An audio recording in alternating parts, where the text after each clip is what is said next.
네, 하나씩 한번 설치 대상 규모에 대해서 한번 알아보도록 하겠습니다. 일단 먼저 전체 다 이제 23년 12월 1일 시행이니까 다 보시면 될 것 같아요. 소화 설비 중에 가번에 그 소화기구를 설치해야 되는 특정 소방 대상물은 다음에 어느 하나에 해당하는 것으로 한다. 그래서 연면적 33제곱미터 이상, 뭐 겨우 10평 되는 규모라서 무조건 소화기구는 다 들어가야 된다라고 보시면 될 것 같습니다. 다만 노유자 시설의 경우에는 투척용 소화용구 등 간이소화용구예요. 여러 화재 안정에 따라 산정된 소화기 수량의 2분의 1 이상으로 설치할 수 있다. 자, 법률에서는 여기서 말하는 게 이제 수량의 2분의 1이라는 표현을 쓰긴 써요. 근데 나중에 화재 안전 기준을 공부해 보면 능력 단위 수치가 나옵니다. 그러니까 해당 그 용도에 해당되는 능력 단위 수라는 게 뭐 18단위, 뭐 21단위 이런 단위 수가 나오게 돼요. 그 능력 단위 수의 2분의 1까지를 간이소용구를 할 수 있다는 조항이 나옵니다.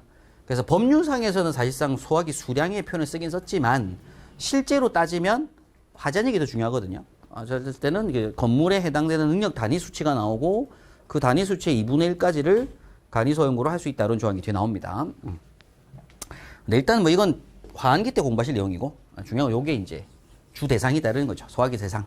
그 다음에 이어서 가스시설, 발전, 전기전 시설 및 문화재도 소화기 의무 설치 대상에 들어가고 뭐 터널도 이제 소화기를 의무 설치해 줘야 되고 지하구도 보면 그 지하구 입구 쪽에 5개 소화기를 의무 배치하는데 일단 법적으로 이제 또 화재 안전 기준상에 보면 설치 대상들이 나오게 됩니다. 근데 이런 걸 이제 법규에서 일단 사실 근데 소화기는 뭐 전부 다라고 생각하셔도 돼요. 이거 뭐 외울 만한 문제 개념은 아닙니다.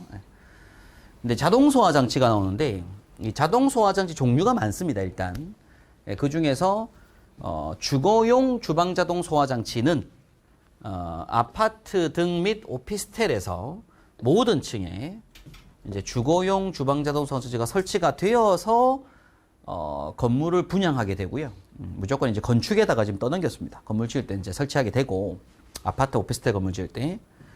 근데 상업용 주방 자동 소화 장치가 이제 이번에 시행 23년도 12월 1일 시행인데 상업용 주방 자동 소화 장치는 일단 대규모 점포에 입점해 있는 일반 음식점들, 그래서 뭐 대형 마트들에 혹은 뭐 백화점에 들어가 있는 일반 음식점들, 그리고 집단 급식소에는 상업용 주방 자동 소화 장치가 의무 설치되는 것으로 됐습니다. 근데 이건 앞으로 새로 지어지는 건물에서 가로 3번에 캐비넷형 자동소화 장치, 가스 자동소화 장치, 분말 자동소화 장치 등은 화재 안전 기준에서 정하는 장소에 설치하는데 이건 화재 안전 기준 공부를 해야 되는 거죠. 그래서 여기서 사실 체크할 건 뭐 이것만 아시면 돼요. 주거용 주방 자동소화 장치가 아파트 등하고 오피스텔의 모든 층이라는 거, 그게 제일 중요하고, 그 다음에 상업용 주방 자동소화 장치가 이번에 신설된 부분이기 때문에 그러면 참고로 대규모 점포에 있는 일반 음식점에다가 이제 의무 설치하도록 하고 있다라는 거죠. 소화기 쪽은 크게 뭐 보실 내용은 아닐 것 같고요. 다음번에 보시면 이제 옥내 소화전 설비를 설치해야 되는 특정 소방 대상물은 다음 어느 하나에 해당하는 것으로 한다라고 합니다. 다만 뭐건 제외한다 하는데 제외는 크게 의미는 없고요. 일단 소화전 설치 대상은 가로 1번에 다음 어느 하나에 해당하는 경우 모든 층입니다. 그래서 옥내 소화전은 기본적으로 전층 설치하는 설비예요. 현장에 가보면 다 있습니다. 모든 층에. 그래서 건축물의 연면적이 3,000 이상.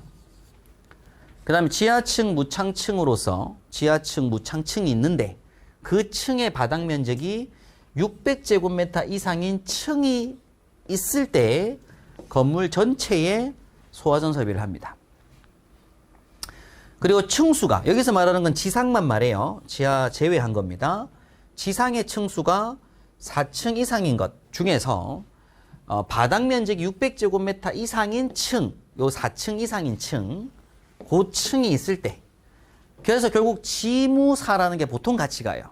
지무사가 뭐냐면 지하층, 무창층, 4층 이상 층인데 요게 위험한 개념의 층으로서 보통 많이 같이 연결을 많이 하거든요. 그래서 지무사 뭐라고요? 600.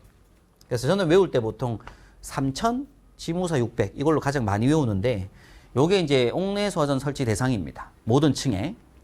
자, 그래 놓고 밑에 가로 2번에 보면 위 가로 1에 해당하지 않는 근생, 판매, 운수, 의료, 노유자, 시설 뭐 쭉 얘기가 나오는데 이런 용도를 제가 외우자고 말씀드릴 건 아니고 이러한 용도가 쫙 있는 건축물로서는 연면적이 1500 이상 그 밑에 나다번에 보니까 지하층, 무창층, 4층 이상인 층으로서 300 이상인 층이 있는 것이라고 해요. 그럼 좀 전에 보셨던 3000에 지무사 600의 절반값이죠. 절반값. 근데 뭐 용도가 뭐라고 돼 있을 때 뭐 업무가 됐든 숙박이 됐든 위락이 됐든 무슨 용도가 나오면 그 연면적이 얼마 이상? 1500 이상. 그리고 지무사 300 이상일 때 전층에 소화전 설치를 한다라고 보시면 됩니다. 그래서 외우는 수치가 뭐라고요? 소화전 대상 하면은 3000에 지무사 600. 근데 어떤 특수한 용도 얘기가 나왔다. 그 용도를 외우진 않더라도 용도라고 하면 1500에 지무사 300 이렇게 보시는 거예요. 그게 소화전 설치 대상 규모입니다. 그래서 1, 2번 내용은 건물 전체에 소화전이 다 들어간다는 얘기고요. 자, 가로 3번은 달라요. 요거는 건축물의 옥상에 설치된 차고 주차장으로서 그 옥상 주차장 면적이 200제곱미터 이상인 경우 해당 부분에만 뭐 한다고요? 옥내 소화전 설치를 한다 이런 얘기입니다. 이건 해당 부분에만. 이건 전층이 아닙니다. 해당 부분이 대상이 된다. 이런 얘기고요. 근데 보통 이런 건물 지을 때도 보면 밑에 지상에 다 면적이 다 확보되는 부분이어서 일단 이렇게 돼 있다. 법상에서. 예. 그다음 가로 4번에 보면은 지하가중 터널로서 다음에 해당하는 터널 돼 있는데 길이가 1000m 이상 터널입니다. 그 다음에 이제 터널 특성을 고려해 행암을 정한 터널 돼 있는데 나번은 볼 필요 없고요. 요게 중요해요. 1000m 터널. 그래서 나중에 한번 전체적으로 저는 복습 정리를 한번 보통 해드리긴 하는데 그 터널이라고 하는 게 도로 터널이거든요. 이 도로 터널 같은 경우에는 설치 대상을 얘기할 때 500m 이상의 터널일 때 설치하는 소방시설들이 있고요. 지금 보신 것처럼 1000m 이상 터널일 때 설치하는 것들이 있고요. 그 다음에 이제 위험 등급 이상 터널일 때 설치하는 것들이 있고 모든 터널일 때 설치하는 게 있어요. 그런데 이제 이 내용은 나중에 한번 뭐 요점 정리할 때 다시 한번 설명을 드릴 부분이긴 한데 미리 잠깐 말씀드리고 하는 부분이고 앞으로 이제 이것들을 공부하다 보면 공통적으로 나오는 것들이 터널, 그 다음에 뭐 특수가해물 뭐 이런 것들이 나옵니다. 그러면 이제 터널 같은 경우에 소화전은 몇 메터 터널? 1000m 터널. 그럼 앞에 소화기는 뭐였다? 소화기는 앞에 보니까 여기 소화기 쪽에서는 그냥 터널 돼 있잖아요. 무작정. 그러니까 제가 여기서 모든 터널은 여기 뭐가 들어간다고요? 소화기가 들어간다고요. 모든 터널에는. 소화기가 다 있다고요. 그런데 요 1000m 이상 터널에 뭐가 들어갔다고요? 옥내 소화 전 설비를 한다라는 거죠.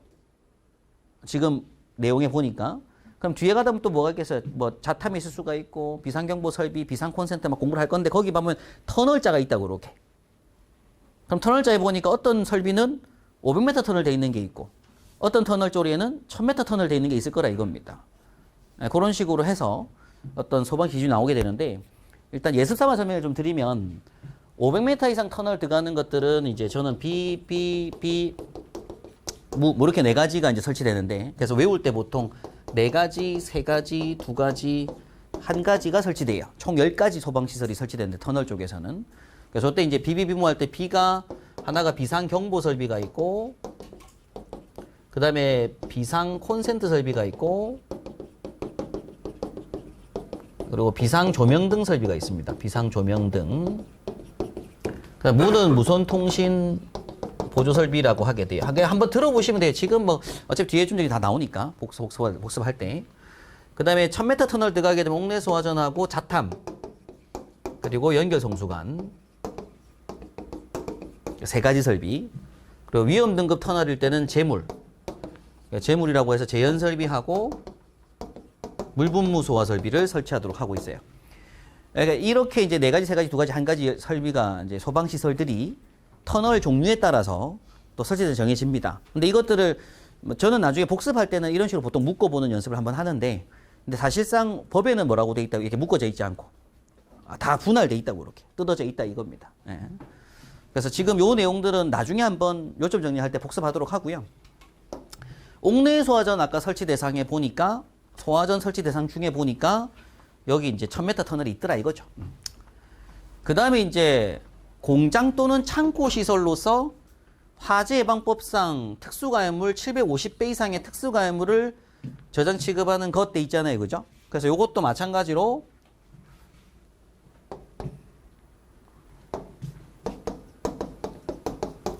특수가해물 저장 취급하는 공장, 창고 등에 해당되는 부분인데 요게 500배 이상일 때가 있고 750배 이상일 때가 있고 1000배 이상일 때가 나옵니다. 특수가해물 쪽에서는. 그럼 공장 창고가 500배 이상일 때 설치하는 게 자탐. 750배 이상이 옥내 소화전하고 옥외 소화전 설비 대상에 들어가요. 규모가. 그럼 1000배 이상 들어가는 게 스프링클러. 근데 이런 것들도 이제 앞으로 공부할 때 다 볼 거라 이거죠. 예. 그런데 그걸 이제 이런 식으로 나중에는 따로 뜯어서 한번 모아보는 공부도 필요할 시기가 옵니다. 미리 조금 말씀드리는 거고. 그래서 옥내 소화전에서 이제 설치 대상 지금 봤잖아요. 자, 옥내 설치 대상은 뭐라고요? 기본적으로 연면적 3000, 지무서 600. 용도가 막 나왔을 때는 연면적 1500, 지무 300이라고요. 그 다음에 이제 터널은 1000m가 된 것이고 특수가해물은 750배가 된 거다. 그 다음에 이제 옥상 주차장 뭐 200제곱미터 한번 나온 거고 중간에. 그런 개념으로 이제 접근하셔가지고 목록이 막 나와야 됩니다. 소화전 대상 규모가 정해져야 돼요. 예. 여기까지가 옥내 소화전 설비 설치 대상 규모입니다. 이걸 이제 중요한 거 외우는 게 중요한 거죠. 예, 외워놓는 게 중요한 거다 이런 얘기를 말씀드리는 거고. 다음에서 이제 보면 스프링클러 설치 대상입니다. 스프링클러. 스프링클러 설치 대상 같은 경우에는 너무 많아요. 너무 많아서 다 외울 수는 없고요. 일단은 먼저 가장 기본은 층수가 6층 이상인 특정 소방대수물 경우 모든 층에 스프링클러 설비를 하도록 했습니다. 6층 이상짜리 이제 건물을 잘 안 지으려고 하겠죠. 6층 이상 들어가면 이제 막 설비 들어갈 게 많아집니다. 다만 이제 아파트 리모델링 할 경우 나오는데 이건 제외한다 돼 있는데 용도 변경 이럴 때는 뭐 의미 없다고 하는데 넘어가셔도 돼요. 이건 크게 의미 있는 내용이고 신축할 때 일단 건물이 6층 이상짜리면 무조건 스프링클러 들어가야 된다라고 보시면 되는 부분이고요. 용도 변경이나 리모델링은 기존 건물은 기존 그대로 두겠다 이겁니다. 네, 내용이가. 그 다음에 이제 요것도 별도로 봐야 돼요. 또 이제 2번부터가 별도인데 기숙사 또는 복합 건축물의 경우 연면적 5000 이상. 그리고 스프링클러도 기억하실 게 뭐냐면 모든 층이 원칙입니다. 옥내 소전도 현장에 가보시면 어때요? 전층에 다 있죠. 스프링클러도 현장 가보시면 웬만하면 다 있어요. 전층에. 스프링클러 규모가 되면. 그래서 기본적으로 모든 층입니다. 앞서 6층 이상 건물도 건물 전체가 스프링클러 대상이에요.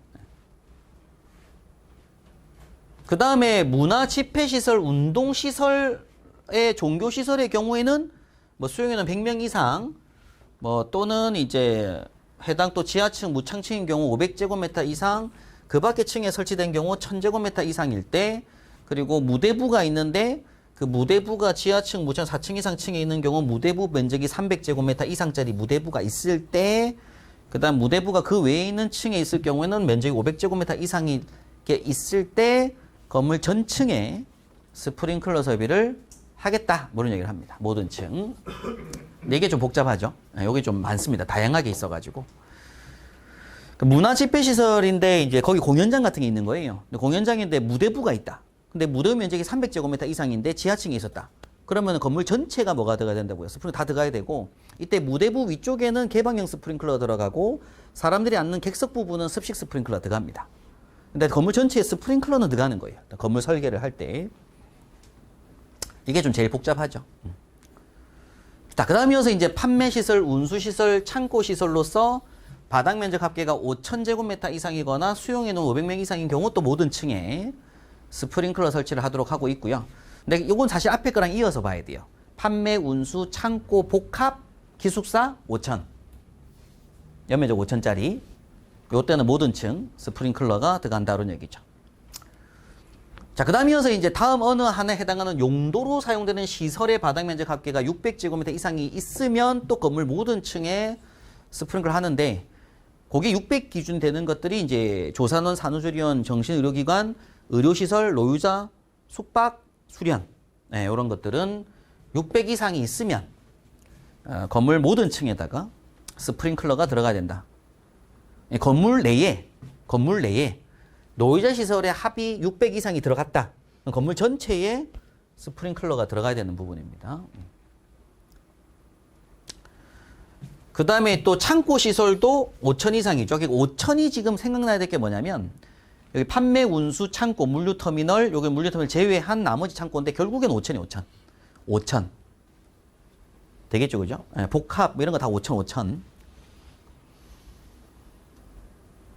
자, 여기까지 보고요. 일단 가로 6번까지 보고 가로 7번은 보지 말고요. 일단 보지 말고 가로 8번에 보게 되면 레크식 창고는 바닥 면적 합계가 1,500 이상, 높이 10m 초과했고, 그러니까 레크식 창고라고 하는 게 그냥 창고 시설을 지으면 보통은 그 창고만 딱 짓죠. 한 층, 단층짜리 창고. 그래 놓고 위에다가 이제 기중기 같은 걸 달아놓는 경우들이 있긴 한데, 그냥 창고만 짓습니다. 근데 창고 안에다가 미리 렉을 설치한 거예요. 선반. 그러니까 선반을 미리 설치해가지고 건축 허가를 받는 걸 렉식 창고라고 합니다. 근데 일반적으로 건물 지을 때 뭐 한다고요? 렉을 설치를 나중에 하는 거예요. 건축주들이. 그냥 허가받을 때 일반 창고로 해놓고 뒤에 가서 렉 설치를 막 하는 겁니다. 이건 편법 불법인 거예요. 그리고 이때 렉 설치를 하게 될 때 그 렉이 이제 불기형이냐, 뭐 고정돼 있냐 이런 걸로 또 많이 따지거든요. 뒤에 가서. 그리고 또 고정됐을 때 또 렉 자체가 그냥 선반 형태고 구멍이 뚫려가지고 하부로 물이 침투되냐 안 되냐 뭐 이런 것들도 많이 뒤에 가서 따지는데, 원칙상으로는 건물을 지었으면 지오는 그대로 써야 되죠. 추가적으로 뭐가 들어가면 안 된다 이거예요. 예. 왜냐면 건물을 크게 지어놔가지고 한 5천이 안 되는 건물을 지은 거예요. 근데 그 건물에다가 자기는 스프 대상이 아니라고 했는데 실제로 그 층을 막 넣은 거죠. 복층 놓고 막. 그럼 면적을 더 많이 만들잖아요. 사용하는 바닥 면적이 늘어나잖아요. 그게 이제 불법 증축이거든요, 실제. 근데 불법 증축이 이제 들어갔냐 안 들어갔냐가 이제 구청 건축가로 넘기는 겁니다. 그거는. 예, 그런 부분인데. 일단은 지금 최초 허가를 넣을 때 그 건물이 레크식 창고다. 레크가 있는 창고로 넣을 때는 면적이 얼마 이상 되면 1,500 이상이면, 그럼 실제로 사용하는 적립은 뭐, 물건을 적재하는 건 3,000, 4,500, 6,000까지 할 수 있다 이거잖아요. 면적을 더 높게 쌓는 거니까. 렉을 했으니까. 사실 면적이 커지는 거거든요, 실제. 그래서 요 정도 창고는 스프링클러 설치를 하고 들어가야 된다, 그런 얘기입니다. 허가할 때. 그 다음에 이제 아까 특수가유물, 공창고인데 그냥 배수로 봤을 땐 특수가유물 1,000배. 요게 이제 스프링클러 대상에 들어갔고요. 자, 근데 이제 여기 10번이 또 중요해요. 10번. 10번 보면은 이제는 지붕 또는 외벽이 불연 재료가 아니거나 내화 구조가 아닌 공장 창고라고 합니다. 자, 그렇게 되니까 위에 봤던 것들이 다 뭐였다고요? 절반으로 확 줄어요. 아까 5천, 기본적으로 공장 창고가 몇 천? 5천. 그 다음에 레크식 창고가 1,500. 특수가유물이 1,000배. 이렇게 봤잖아요. 근데 이제 내화 구조가 아닌 거, 이렇게 되면 창고 면적이 얼마? 2,500. 레크식 창고가 750. 그 다음에 특수가유물도 500배. 이렇게 준다는 얘기입니다. 절반으로. 밑에 내용 보니까 2,500. 요것도 이제 500이고, 요건 750. 요것도 500배. 줄죠, 그죠? 절반으로. 네, 그렇게 이해하시면 돼요. 네. 그 다음에 이제 교정 군사시설 해가지고 보호감호소, 교도소, 뭐 이런 장소들 스프링클러 설치돼야 되고, 유치장, 그 다음에 지하가로서 연면적 1,000 이상, 지하가 연천도 많이 나옵니다. 지하가 연천. 요 지하가도 연천 딱 하면은 스프링클러하고 제연이 딱 들어가는데, 지하가 연천, 그리고 전기 저장 시설, 부속된 보일러 연결 통로 등이라고 해요. 자, 스프링클러 설치 대상은 조금 다양하게 있습니다. 다양하게 있는데, 용도가 이렇더라 이거죠. 용도들이 이런 용도들의 스프링클러가 들어간다라는 겁니다. 그런데 기본적으로 이제 여기 보면은 이제 문화 집회, 종교 운동이 되든지 요때, 그 다음에 층수가 6층 이상짜리 지을 때 이제는 스프링클러가 전층 들어간다 이거고요. 그 다음에 용도는 이제 기숙사, 문화 집회 뭐 이런 것들, 그 다음에 판매, 운수, 창고, 그 다음에 요 용도, 얘는 600 이상일 때 모든 층. 그리고 이제 렉 창고 나왔습니다. 자, 그런데 이제 여기서 한 개 지금 추가되는 게 가로 7번인데요. 가로 7번.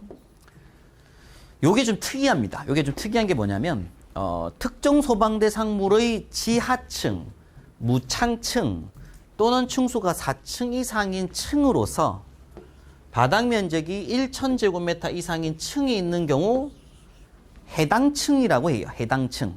스프링 설치 대상 중에서. 요게 뭐에 해당되냐면 교육 연구 시설이 지금 없죠. 지금 여기 용도에 교육 연구가 없잖아요. 그럼 교육 연구 시설 스프링 대상이 안 들어가요. 교육 연구 시설 자체가 스프링 대상이 없습니다. 용도가 없으니까. 근데 그 교육 연구 시설이 6층 이상짜리 지금 어떻게 돼요, 이제는? 전층 들어가야 됩니다. 6층 이상짜리니까 전층 들어가야 되는 거예요. 근데 교육 연구 시설이 5층짜리 건물을 짓는 교육 연구 시설인데 옆으로 넓은 거 이렇게 면적이 넓어요. 설치 안 합니다. 스프링클러가. 그런데 몇 층은 한다고요? 4층, 5층은 한다고요. 4층과 5층이 4층 이상인 층으로서 바닥 면적이 얼마? 1000제곱미터 이상인 그 층에는 해당 층에 들어간다고요. 그래서 학교 가보시면 1, 2, 3층까지 스프링클러 없다가 4층, 5층에 스프링클러 들어간 학교들이 많아요. 근데 그건 옆으로 그 층 면적이 뭐 하기 때문에 넓었기 때문에 그런 것이고. 그래서 지하층, 무창층, 그리고 4층 이상인 층인데 그 층의 바닥 면적이 1000 이상이 되면 그 층에는 용도 상관없이 뭐가 들어가야 된다고요? 스프링클러가 들어간다고요. 되겠죠, 그죠? 그래서 그런 건물이 있더라. 그 다음에 이제 다른 그 외에는 용도가 어떤 것도 여기 있는 용도에 해당되던데, 그죠? 공장 창고가 됐든 문화 집회가 됐든 이런 용도들일 때 스프링클러가 들어갔던 것이다, 그런 얘기입니다. 그럼 일반 이제 지금 보면 이제 뭐 일반 우리가 말하는 근생이라든지, 그죠? 뭐 위락이라든지 지금 요런 게 지금 용도가 없죠? 스프링 대상 자체가. 근데 스프링클러는 결국 뭐 할 때란 말이에요? 이제 층수가 6층 이상짜리 지을 때는 무조건 들어가라. 이런 얘기를 하고 있습니다. 층수가 낮으면 뭐 할 수 있다고요? 소방서 올 수 있다고요. 5층 이하짜리면 소방서에서 구출도 다 하고 6층 이상 되면 소방서 구출이 힘드니까 그때는 스프링클러 다 넣어놔라. 이런 얘기를 한 겁니다. 하여튼 요렇게 해서 스프링클러 설치 대상 종류들이 있더라라는 거고, 이어서 마번에 보시는 건 간이 스프링클러입니다. 간이 스프링클러. 자, 일반 스프링클러와 간이 스프링클러의 차이점이 뭐냐면, 일반 스프링클러는 이 헤드를 표준형 헤드를 쓴다고 하고, 간이 스프링클러는 간이용 헤드를 써요. 일반 스프링클러 헤드는 헤드 크기가 좀 크다고 보시면 되고, 구멍도 크고, 그래서 이 헤드가 80리터 퍼민, 분당 80을 내는 헤드가 표준형인데, 간이는 분당 50짜리 있습니다. 구멍이 작아가 50LPM. 그리고 표준형 스프링클러 썼을 때는 기준 개수라고 해서 수원량을 선정하거나 펌프 용량을 선정할 때 기준 개수가 10개, 뭐 20개, 30개를 기준으로 설계를 하는데, 간이는 그냥 두 개. 기본 2개 설계입니다. 원칙상. 2개 헤드만 터진다고 보는 거죠. 근데 이제 나중에 보겠지만 어떤 특수 용도 때는 5개를 보기도 하는데, 되게 작습니다. 개수가. 터지는 개수 자체가. 수원량도 어떻게 써요? 물량도. 굉장히 작은 게 간이용인 거죠. 그러다 보니까 간이용은 뭐도 있냐면 캐비넷용도 있는 거예요. 이런 수조 탱크를 그냥 한 개만 딱 놓고 그 안에 물을 갖다 1톤만 딱 저장해 놓고 여기 배관 작업 해 놓은 거. 그래서 이제 또는 상수도관에 따가지고 그냥 헤드 다는 거. 이런 것도 다 인정되는 게 간이 스프링클러라고 부릅니다. 현장 가셔가지고 이 건물이 간이가 설치된 건지 일반이 설치된 건지를 구분하기 위해서는 일단은 상수도 따거나 혹은 캐비넷 방식으로 설치한 건 무조건 간입니다. 근데 펌프 방식도 있어요, 간이도. 그럼 펌프식은 펌프가 있는 거죠. 배관 다 똑같이 있고 유수검지 엘리베이터 다 똑같이 있는 거, 스프링클러처럼. 근데 헤드를 봐야 돼요. 헤드가 얼마짜리라고요? 50짜리 헤드. 헤드에 보면 그 방출 계속 K가 표시가 다 있거든요. 간이 헤드인지. 그럼 펌프를 보셔도 돼요. 펌프 용량이 뭐 할 거니까? 작을 거니까. 또 저장된 수원의 양도 작을 거니까. 그게 간입니다. 간이. 그럼 간이 스프링클러 설치 대상은 공동주택 중 연립주택, 다수도주택, 이게 이제 편입되는 시점부터 적용되는데, 이게 아직 안 나왔어요. 아직. 편입이 아직 덜 됐고, 편입되는 순간까지 아마 24년도 12월까지 요게 화전이 새로 나올 겁니다. 또. 이건 24년 말에 나올 것 같아요. 24년 말에 그 주택 전용 간이 스프링클러 기준이 나옵니다. 지금 준비 중이고, 그러면 주택용 스프링클러, 간이 스프링클러 나오면 요 간이 스프링클러는 이제 요 장소에다가 설치하라 이거죠. 그 해당 현장에 맞게끔 너무 비싼 거 하지 말고 뭐 이런 얘기입니다. 근데 이건 지금 보실 내용은 없어요. 왜? 지금 이거는 이게 사실상 좀 법률이 좀 중축되는 게 뭐가 있냐면 이 법은 지금 시행입니다. 지금 이 법은 현재 시행 상태예요. 그런데 다시 말씀드리지만 요 두 대상이 특정 소방대로 편입되는 시점이 24년도 12월이거든요. 그러니까 아직은 아닌 거죠. 이건 보실 필요 없는 내용이고. 예. 여기서부터가 사실상 이제 간이 스프링 대상이라고 보시면 돼요. 그래서 이제 근린 생활시설. 우리가 일반적으로 근생으로서 사용되는 부분의 바닥 면적 합계가 1000제곱미터 이상일 때 모든 층에다가 뭘 설치하라고요? 간이 스프링클러 설치하니까 앞서 말씀드렸던 이제 층수가 뭐 하더라도 6층 이상이 되면 스프링클러고 6층이 안 되고 4층짜리나 5층짜리일 수 있잖아요. 그러면 이때 4층짜리, 5층짜리 짓는데 한 층의 면적이 작았던 거예요. 300제곱미터씩 올라갈 수 있잖아요. 그럼 그게 4층짜리면은 4층이면 1200 되죠. 그때는 이 건물에 뭘 설치해라? 간이 스프링클러라도 설치해라 이런 얘기입니다. 그럼 나번에 의원, 치과의원 및 한의원으로서 입원실 있는 시설, 그럼 조산원 및 산후조리원으로서 연면적 600제곱미터 미만인 시설이라고 해요. 미만. 이때는 뭐라도 설치해라? 간이라도 해라. 그럼 600 이상에서 뭐 했었고 앞에서?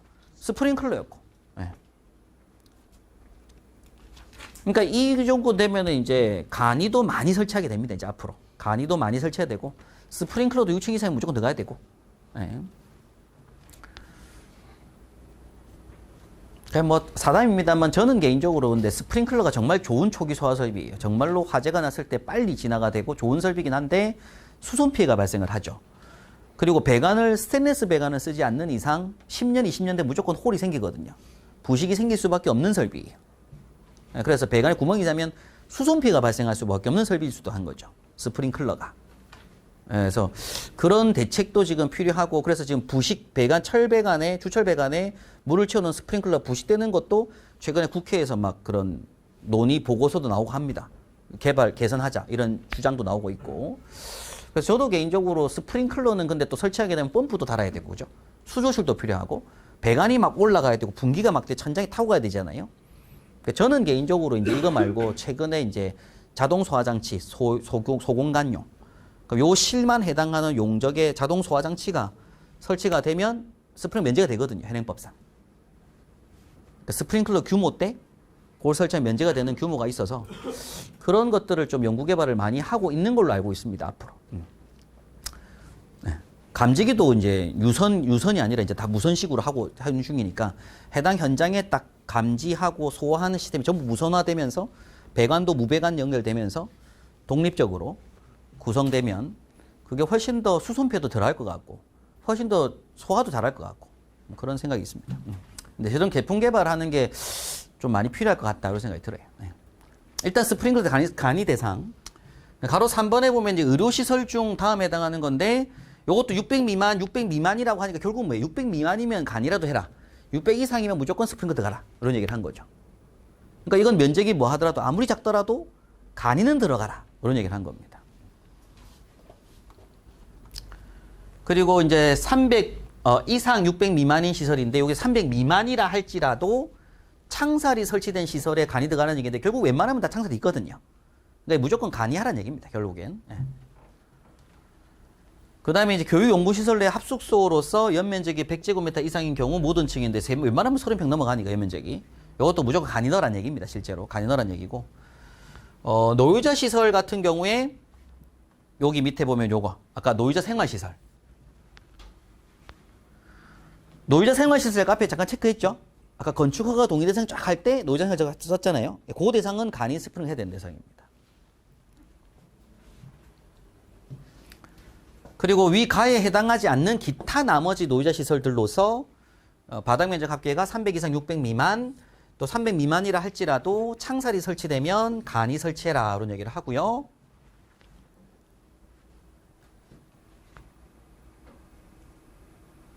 숙박시설로 사용되는 바닥 면적 합계가 300 이상 600 미만인 시설에도 간이 설치해라 이런 얘기를 합니다. 숙박시설은 스프링클러가 잠시만요. 잠깐 위에 볼게요. 스프링클러. 600 이상. 맞아요. 600 이상이면 600 스프링클러가 이제 스프링클러였으니까 600 미만은 간이. 300 이상 600 미만이네요. 예, 간이. 예. 그 다음에 이제 보호시설, 그리고 임차했을 때. 임차한 거는 간이. 근데 주로 계속 쓰고 있는 것들은, 우리 유치장 이런 것들은 일반 스프링클러. 예. 그냥 복합 건축물로서 연면적 1000제곱미터 이상인 것은 모든 층에 또 이제 간이 스프링클러라도 설치해라. 이런 얘기를 하고 있습니다. 그래서 지금 우리 소화기 대상, 옥내서전 대상, 스프링클러 대상, 간이 대상 이렇게 정리가 되는 부분들인데 뭐 실제 시험에서 보면은 간이 대상 다 쓰는 문제도 한번 나온 적이 있었거든요. 기출에 보면. 그러니까 그냥 한번 설치 대상들을 정리해가지고 막 작성 서술하는 문제들이 나온 적이 있다고 말씀드립니다. 한번 다 쓰는 문제들로. 아는 대로 막 쓰는 거죠. 기술사 시험에서는 그냥 어떤 건물을 탁 던져놔요. 건물의 연면적이 이렇고 층수가 몇 층짜리다. 그럼 여기에 설치된 소방시 나열해봐라. 그 이유를 써라. 뭐 이런 거죠. 그럼 내가 이제 설계를 한다고 생각하면 요 정도 건물 규모면 요 설계 필요합니다. 근데 필요한 이유는 요거다. 기재하는 이런 것도 한 2번 출제된 적도 있고. 그러니까 이런 것들은 사실 너무나 저는 개인적으로는 사실 기본이긴 합니다. 근데 양이 너무 많아요. 근데 사실상 옥내 소화전 설치 대상 규모를 그래도 좀 나열할 줄 알고, 아까 뭐 3,000에 지무사 600, 뭐 1,500에 지무 300 소화전 대상 할 때, 뭐 특수가물 750배, 1000m 터널 이런 걸 나열해 쓰는 것들이 어느 정도는 대충이라도 한번 나올 수 있는 준비는 돼야 됩니다. 또 사지선다형 필기시험 문제는 무조건 나오는 거니까. 무조건 하나 나오거든요. 이 법에서. 다음 보기 중 소화전 설치 대상에 대한 설명을 옳지 않은 것은 이런 문제입니다. 그럼 보기 중에서 틀린 거 찾는 개념인데 이런 것들도 뭐 해야 돼요? 이제 문제를 또 많이 풀어보셔야 돼요. 눈에 많이 익어야 되거든요. 그러니까 나중에 이게 서술형 문제를 공부하는 개념에 있어서는 찍을 수밖에 없어요. 절대 다 못 외우거든요. 그러니까 지금은 대충 어느 정도 대충 알게끔 공부하고 보기 4가 나왔을 때 보기 1, 2, 3, 4 중에 이는 틀린 말이다라는 걸 찾을 정도만 공부하면 되고 실제 서술형 시험 대비를 하는 시기가 되면 찍어야 됩니다. 요거 3개 정도만 내 외우고 들어가겠다. 그렇게 할 수밖에 없는 게 시험이에요. 그래서 그 3개만큼은 뭐 하겠다. 이거 나올 것 같으니까. 요건 확실하게 내가 쓸 준비를 해야겠다. 나머지는 그냥 대충 알고 하는 거죠. 그래갖고 이제 내가 외운 것 중에 나오기를 바라는 게 시험입니다. 어쩔 수 없습니다. 예. 다 할 수는 없으니까. 그래서 학원계에서는 그렇게 나올 대상을 잘 찍는 게 제일 중요한 부분인 거고. 예. 근데 일단은 전체적으로 이 소방시설을 설치하는 대상 규모에 대해서 한번 정리를 쭉 해놓고 어느 정도 나름의 정리를 한번 해놓을 필요는 있다 이거죠. 예, 그런 공부가 좀 무엇보다 중요합니다. 예. 제가 이어지는 물분무 등 소화설비 설치 대상부터는 다음 시간에 이어서 설명을 좀 알려드리도록 하겠습니다. 예.